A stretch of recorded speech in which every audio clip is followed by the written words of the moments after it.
Nós vamos continuar agora meditando na palavra de Deus. Eu convido os irmãos a abrirem a Bíblia no Evangelho de João, capítulo 3. Vamos ler os versículos 14 a 21.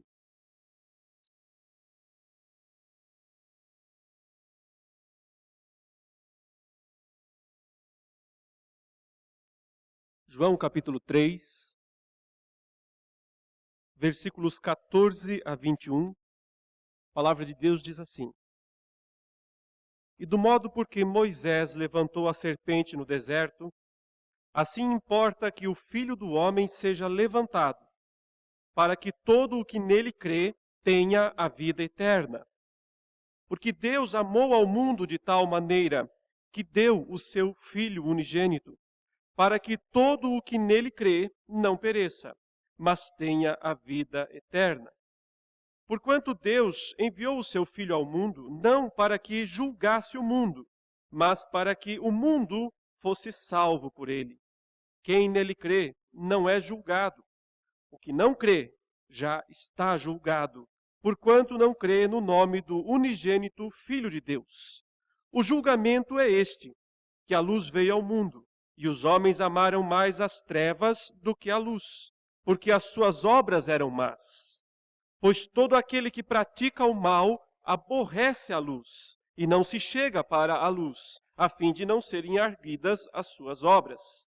Quem pratica a verdade aproxima-se da luz, a fim de que as suas obras sejam manifestas, porque feitas em Deus. Ainda o versículo 36. Por isso, quem crê no Filho tem a vida eterna.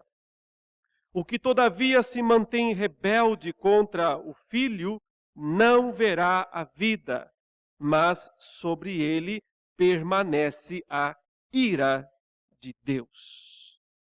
Várias vezes no texto que nós lemos, o Senhor Jesus fala a respeito de crer. E ele mostra a absoluta necessidade da fé para a salvação. Uma coisa fica totalmente clara nesta passagem. Se alguém quiser ser salvo, precisará crer no nome do unigênito Filho de Deus. Não há outro modo de salvação. Por isso, a fé, a doutrina sobre a fé, ou só a fé, como diziam os reformadores, como sustentam os reformados, é uma doutrina essencial, não só para toda a teologia da reforma, mas para fazer justiça ao ensino bíblico. Somente a fé. Quem não crer não poderá ser salvo. Mas o que é fé? Qual é a relação da fé com a graça? São esses os aspectos centrais que Jesus nos ensinou nesta passagem, mas aí temos que regredir um pouquinho ao início do texto, primeiro versículo deste capítulo, para durante toda essa sessão observar as declarações de Jesus a respeito da fé verdadeira, o que Jesus nos ensinou a respeito da fé. Em primeiro lugar, meus irmãos, nós percebemos que a fé não é uma obra humana, ela não é uma produção humana, mas é um dom divino, é algo que vem dos céus, é algo dado por Deus aos homens. Antes mesmo de mencionar os assuntos aqui do capítulo 3, eu quero relembrar alguns outros versículos da Escritura, da palavra de Deus a respeito de fé. Por exemplo, o que diz Efésios, capítulo 2, versículo 8, diz assim: porque pela graça sois salvos, mediante a fé.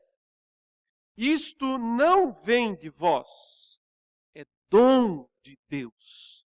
Ou seja, toda a salvação é concedida aos homens através da graça, um favor imerecido de Deus. O modo como nós obtemos essa salvação da graça é a fé.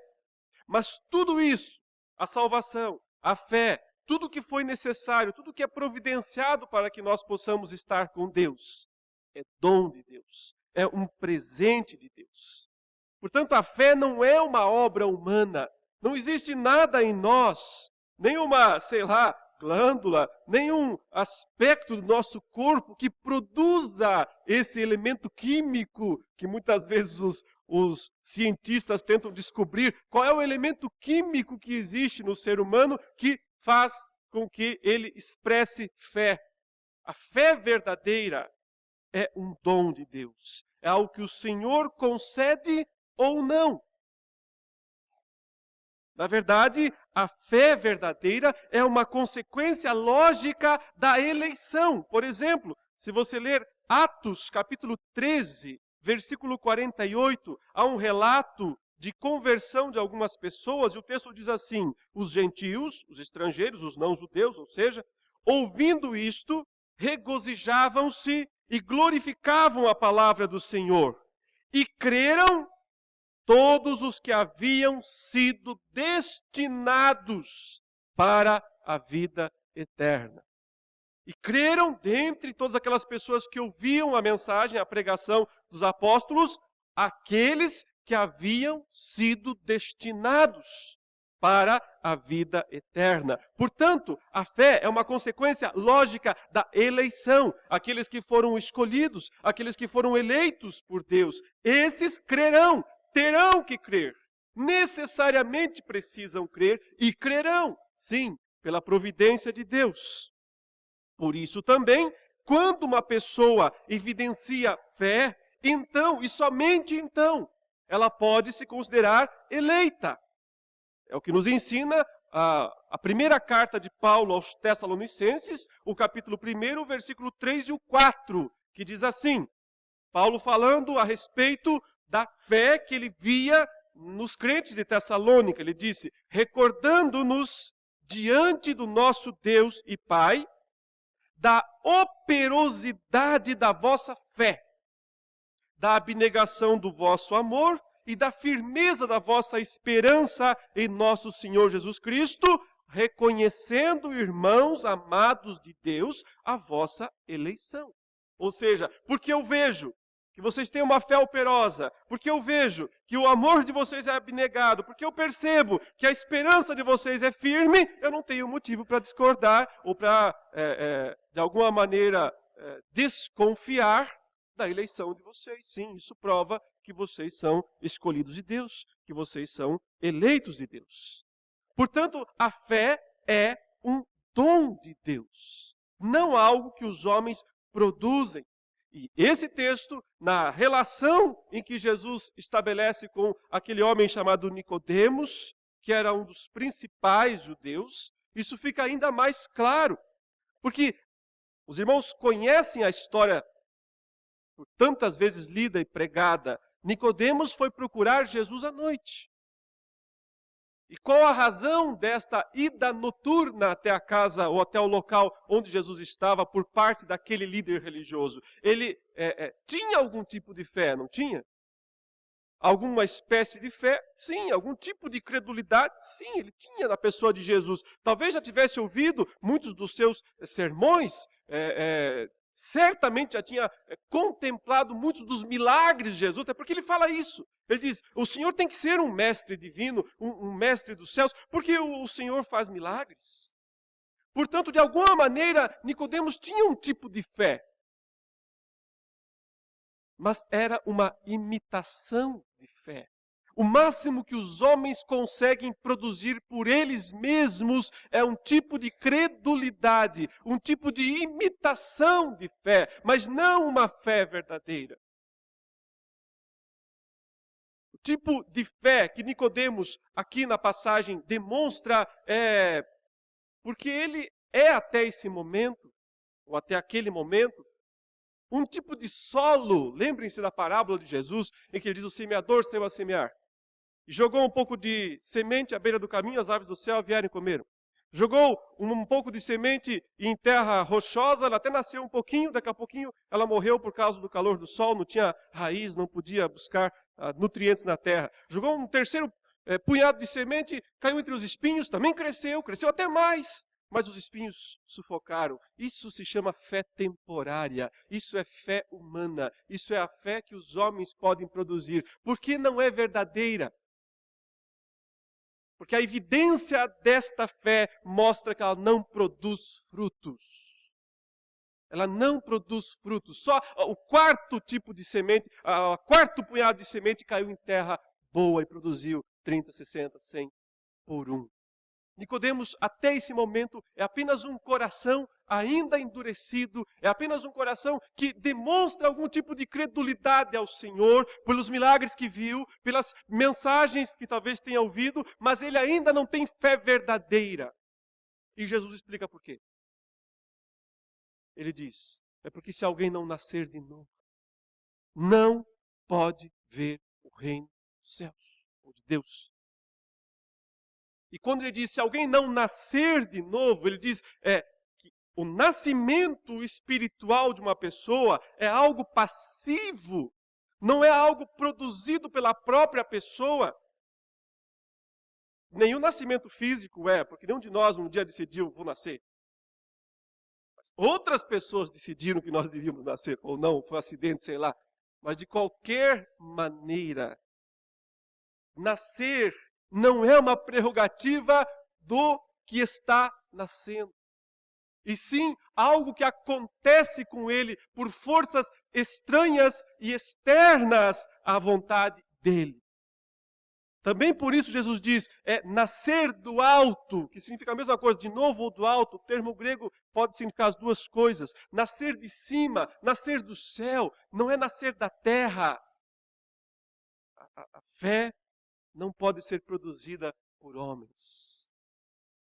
Porque depende de uma intervenção celeste, depende de uma ação divina, de fora para dentro.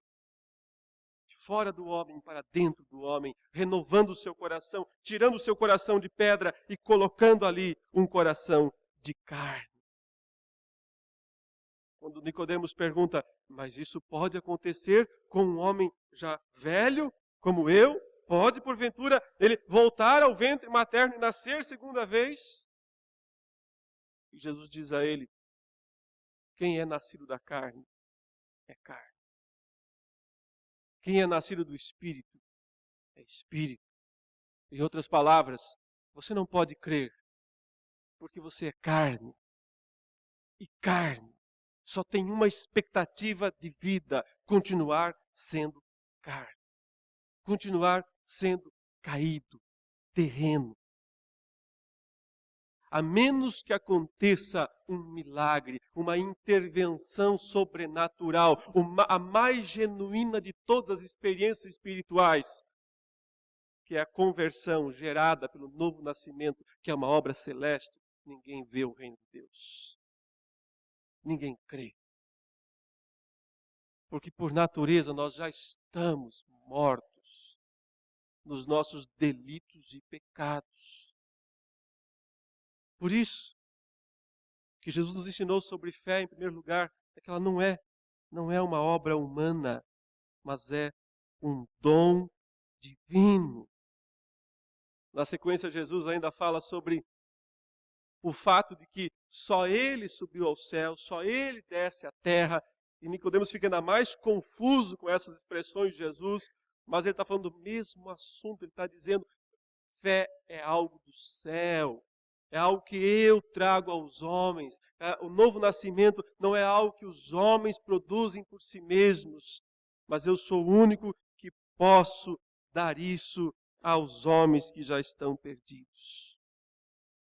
E aí vem, na sequência, os versos que nós lemos, especialmente agora o 14 ao 16, os versos 14 ao 16, que são os mais conhecidos de toda a Bíblia, né? O verso 16 certamente é o versículo mais famoso das Escrituras, porque Deus amou ao mundo de tal maneira que deu o seu Filho unigênito para que todo aquele que nele crê não pereça, mas tenha a vida eterna. Porém, frequentemente esse versículo é estudado fora do seu contexto, ele é extraído como se fosse uma escritura independente, autônoma, e com isso, por vezes, se diz ou se passa uma ideia de que ele descreva uma salvação fácil, uma salvação de um Deus que é tão amoroso, mas é tão amoroso que ele vai acabar salvando todo mundo mesmo. Passa talvez por ser pregado fora do contexto, como se Deus simplesmente oferecesse a salvação assim a torto direito, de qualquer maneira, sem ter critérios. E que a fé é uma coisa também muito fácil, muito simples. É só uma questão de ter um assentimento intelectual. É só dizer que crê. E se diz que crê, está salvo. Mas isso é um erro. Isso é um equívoco. Porque a fé, por um lado, é sim a coisa mais fácil do mundo, mas por outro também é a mais difícil de todas. Lembram-se que Nicodemos disse: pode um homem velho como eu entrar no ventre materno e nascer segunda vez? E a gente olha para ele e diz assim: que sujeitinho ignorante, né? Mas que sujeitinho bobo, será que ele não entende o que Jesus está falando? De fato, espiritualmente ele não entende, Jesus diz isso para ele, mas eu não posso pensar que Nicodemos não entendesse de metáforas. Porque ele era um mestre em Israel e metáforas não era algo nada incomum aos seus ensinos. Mais do que falta de entendimento, Nicodemos está mostrando incredulidade. É como se ele dissesse: é tarde demais para mim. Eu, um homem da minha estirpe, eu, um príncipe em Israel, eu, alguém que já acumulou tantas experiências religiosas, o Senhor quer que abandone tudo isso, que jogue tudo isso no lixo. O Senhor quer que eu passe a seguir o Senhor igual esses pescadores aí da Galileia, igual essas prostitutas aí, que até o Senhor expulsou demônios delas, igual esses cobradores de impostos. O Senhor quer que eu me transforme num discípulo desse tipo. Sou importante demais para isso, sou velho demais para isso, sou sábio demais para isso, sou intelectual demais para isso. Por isso que Jesus diz: se não nascer de novo, não vai ver o reino dos céus. Porque você é intelectual demais, porque você é rico demais, porque você é sábio demais, o pobre demais, o ignorante demais, porque é demais. Se não nascer de novo, não pode ver o reino dos céus. E é por isso então que Jesus fala para ele, eu vou te contar uma história, Nicodemos, que você conhece muito bem. Um dia os israelitas estavam no deserto, Números 21, e começaram a reclamar da provisão de Deus. Deus havia tirado eles do Egito, levado pelo deserto, dava água para eles, dava um maná para eles. Eles tinham pão todo dia, fresquinho, igual o padeiro que levou lá para o Jorge Miller, conforme a história do nosso irmão. Todo dia estava lá o pão disponível, o maná. Mas eles reclamaram disso. A gente quer coisa melhor. Estamos cansados desse pão vil. Estamos cansados dessa provisão de Deus. A gente quer outra coisa. E o resultado foi que Deus mandou serpentes abrasadoras para o meio do povo. Elas picavam, o povo caía morto. No auge do desespero, o povo clama e diz: Moisés, por favor, interceda diante de Deus por nós. Moisés intercede. E Deus diz: constrói uma serpente de bronze, Moisés.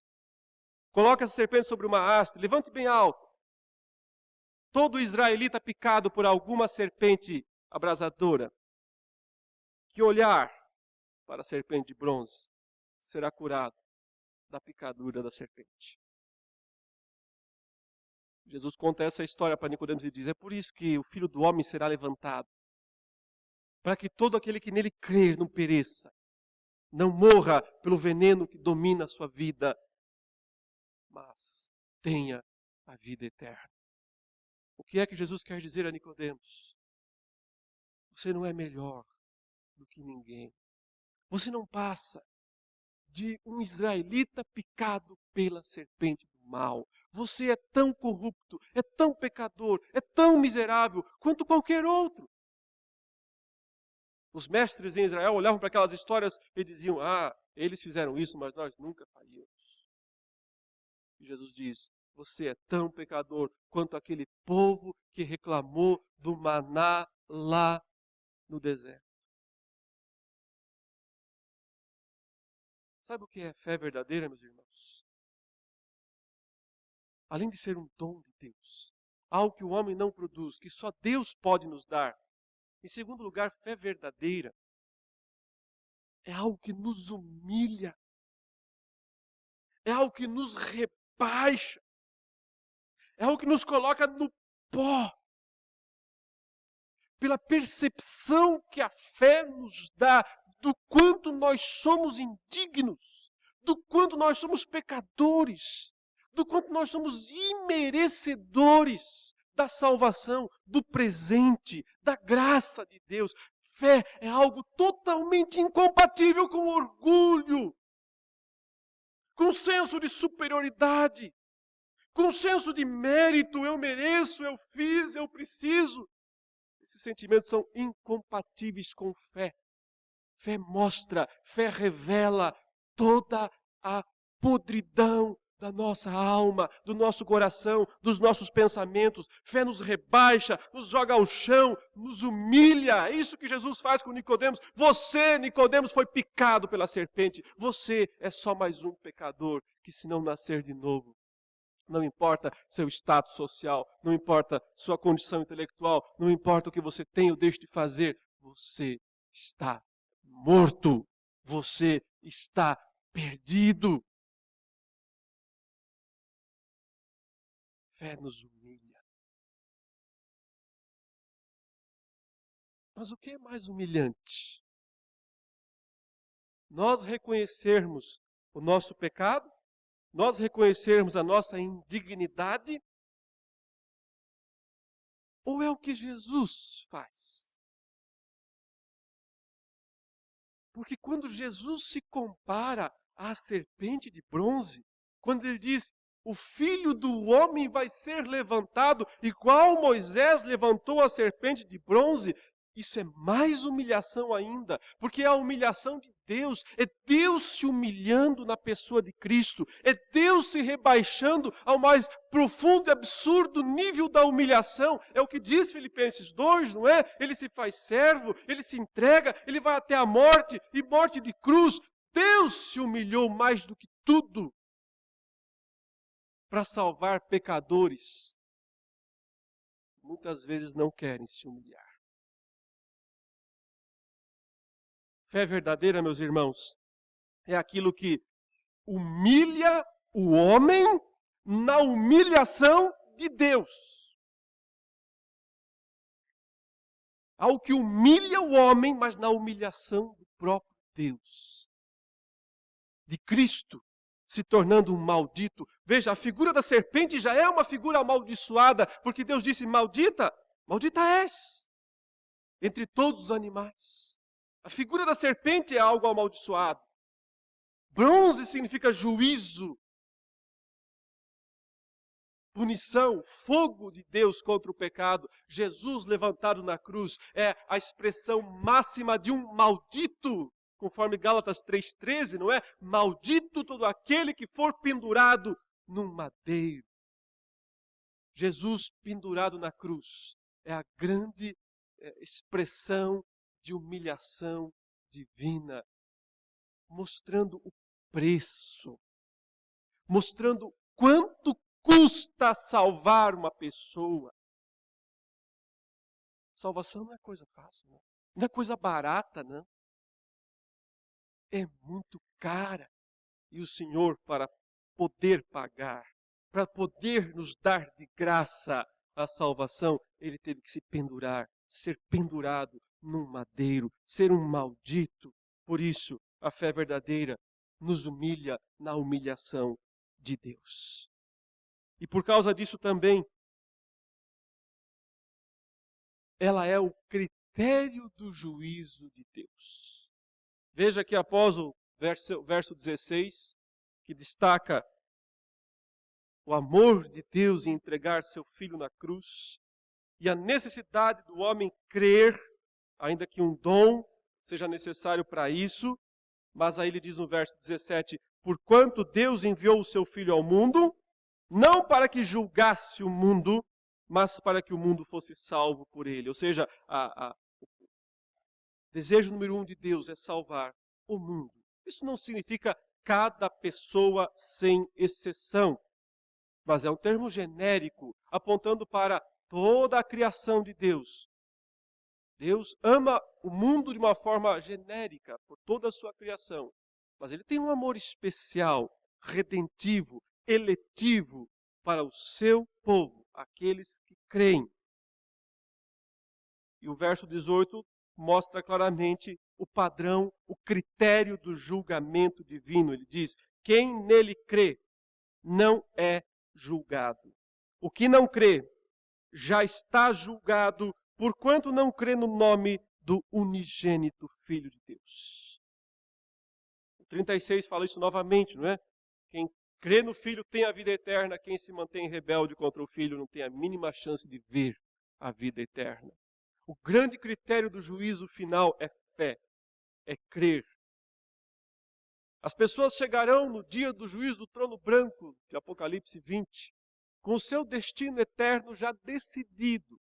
Não vai ser decidido lá o destino eterno das pessoas. Todas chegam com o destino eterno decidido. A questão de abrir os livros, de abrir o livro da vida. O nome que está escrito no livro da vida vai para o novo céu e a nova terra. O nome que não está no livro da vida vai para o lago de fogo. Porque o julgamento, na verdade, do destino eterno acontece aqui, agora. Quando as pessoas creem ou não.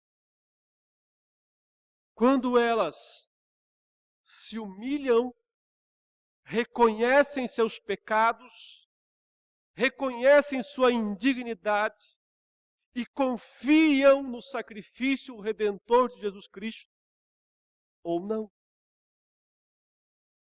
Esse é o grande critério do julgamento final. O que vai ser decidido no juízo final é o nível de galardão, para lá ou para cá, para a condenação ou para a perdição, mas não para onde as pessoas vão. Quem nele crê não é julgado. Nesse sentido, ele já está absolvido. Diante do tribunal celeste, diante do tribunal de Deus, já houve a declaração forense de absolvição.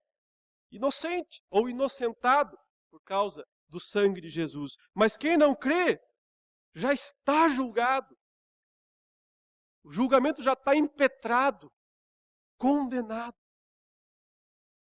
Sobre ele, diz o 36, permanece a ira de Deus. Não é que a ira virá, ela já está. Só vai continuar. Já está perdido e só vai continuar. Só não vai mudar a situação. Quem crê, então recebe o veredito de inocentado, de justo. Justo pela fé. Justificado pela fé. Porque a fé é a nossa justiça diante de Deus. E por que Jesus termina o assunto falando sobre luz e trevas? Veja, verso 19. O julgamento é este, que a luz veio ao mundo e os homens amaram mais as trevas do que a luz, porque as suas obras eram más. Pois todo aquele que pratica o mal aborrece a luz, e não se chega para a luz, a fim de não serem erguidas as suas obras. Quem pratica a verdade aproxima-se da luz, a fim de que as suas obras sejam manifestas, porque feitas em Deus. Por que ele está falando sobre isso? Porque Nicodemos foi procurá-lo à noite. Porque ele fala de luz e escuridão, luz e escuridão. Porque Nicodemos não tinha coragem de aparecer diante de Jesus na luz do dia. Não tinha coragem de mostrar uma fé verdadeira, uma fé que se aproxima e dá a cara para bater, usando uma expressão popular. Não é uma questão de ser salvo pelas obras. A luz é Jesus Cristo. Desde o capítulo 1 está sendo mostrado de forma clara. A luz é Cristo. A questão é simples. O que é fé verdadeira? É aquela que se aproxima dessa luz. É aquela que vai até essa luz sem medo de revelar a sua podridão. E depois também de receber o perdão e a justificação. Mas aquele que só vai à noite, aquele que não assume um compromisso, aquele que não está para valer do lado da luz, não pode esperar ser absolvido do juízo de Deus, porque sua fé é falsa, é temporária, é humana, é carnal, não é celeste, não é do novo nascimento, não vem do alto, não é do Espírito. É simplesmente uma fé temporária, humana, falha e condenatória. Assim nós vemos, meus irmãos, que a fé verdadeira tem essas três grandes características segundo Jesus. Primeiro, ela é um dom de Deus, que o Senhor concede por um milagre, um dom celeste. Em segundo, ela humilha o homem, revela a sua fraqueza, mostra a sua indignidade. Tem que se humilhar, tem que perceber o veneno da serpente correndo nas veias. Tem que sentir o desespero da condenação. Quem não sente o desespero do pecado, da condenação, nunca crerá de verdade. Só vai experimentar uma fé temporária, talvez. Mas para uma fé verdadeira, tem que haver primeiro o desespero do pecado, a certeza da condenação, de que não há nada que possa fazer para garantir a salvação. E então, a alegria maior, que sobrepuja tudo isso, ao entender a graça, o amor, a misericórdia de Deus, a oferta do Calvário. E então, o compromisso que se assume, que não se oculta, que não se esconde, que se aproxima da luz, que encara a luz, que é Cristo, consciente do perdão dos seus pecados e da certeza da justificação em Cristo Jesus. O homem líder chamado Nicodemos, nesse momento, foi embora e nós não ouvimos mais falar dele. Porém, mais tarde, depois que Cristo morreu na cruz e ressuscitou, ou antes dele ressuscitar, Nicodemos vai até os líderes e pede para sepultar o corpo de Jesus Cristo. Ele e José de Arimateia fazem essa tarefa. Uma indicação interessante de que talvez ele tenha se convertido de fato depois. E talvez ele só tenha se convertido quando ele viu Cristo levantado, quando ele viu Cristo crucificado. Então talvez ele tenha se lembrado daquela noite em que ele foi lá e Jesus disse: lembre-se da serpente de bronze. O Filho do Homem vai ser levantado. Talvez ele tenha percebido, ele me falou isso naquela noite. E então talvez a fé verdadeira tenha se manifestado também no coração deste homem, porque Deus não faz acepção de pessoas. Ele é poderoso para salvar todas as classes, todos os tipos de pessoas, mas todos precisam se arrepender. Todos precisam crer. Somente a fé. Não há outro modo de salvação. Que o Senhor Deus tenha concedido a cada um de vocês fé verdadeira. E aqueles que estão aqui nesta manhã ainda em dúvida, ainda se aproximando mais à noite de Jesus, né? Que esse possa ser um momento de mudança, de transformação, de decisão. Não perca tempo igual Nicodemos, que perdeu muito tempo. Poderia ter seguido Jesus em todos aqueles, talvez 3 anos de caminhada, mas só depois de morto ele foi lá. Não perca o privilégio de experimentar o efeito verdadeiro da transformação do coração. Não a imitação da religiosidade, mas o efeito verdadeiro da transformação do coração, que só pode ser de fora, do alto, do Espírito. Oremos. Senhor Deus, nós somos pobres e necessitados. Não há nenhuma virtude, nenhum louvor, nenhuma dignidade em nós, porque, por natureza, nós somos inteiramente corrompidos, ó Deus. Isso só nos faz ver ainda com mais brilho a grandeza da Tua graça e da Tua misericórdia, do Teu amor e da obra de Cristo levantado, crucificado, por nossos pecados, por nossas transgressões. Nos faz entender e nos admirarmos ainda mais diante do Senhor da Tua graça. Permite, Senhor Deus, que nós sejamos crentes que se aproximam da luz, decididos a andar com Jesus Cristo, seja qual for a situação, seja qual forem os desafios que estiverem diante de nós, decididos a sermos testemunhas verdadeiras da luz que veio ao mundo e que é Cristo Jesus. Nesse nome santo, precioso e sublime, nós oramos agora. Amém.